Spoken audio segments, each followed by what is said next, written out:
Now I want to explain the story of Adam and Eve. Okay, the Adam and Eve story is very simple. Okay, when God sent the fallen angel to the realm, He threw him in the Garden of Eden.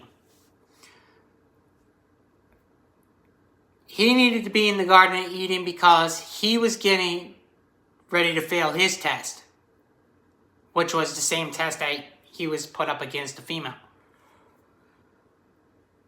When he arrived to trick the female into going against God, which is what the trick was to go against God, he picked that God already knew not to pick Adam. So he said, go test the female. Why? Because she was the weaker vessel. Being the weaker vessel put her as the moonlight, the lesser light. Okay? Adam was considered under God, who had been under the greater light.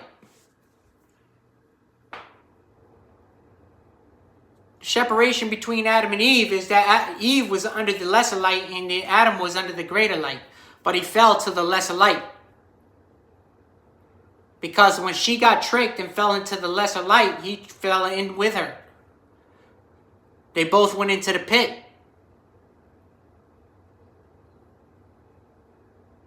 And the only way to redeem it was Christ had to be reborn. In the spirit. He had to come as a man, die in the flesh, and then be reborn in the spirit, in a Shen. That's why he says, no one shall ascend unless you are reborn in the spirit. You shall no one shall live again.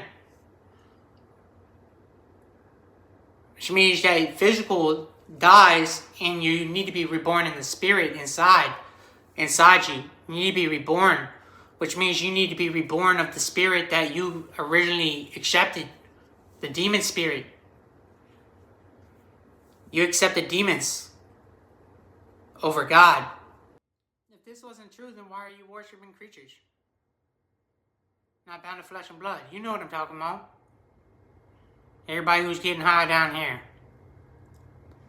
Act like you don't know what I'm talking about. I know exactly where the fuck you be seeing and what you up to. You work for them. Fallen angels. I told you they're creatures. Thought I was playing with you. The bush creatures. The valley of shadow of death. The reptilians. Many different creatures down here, buddy. In a fallen state. And you're down here worshiping them.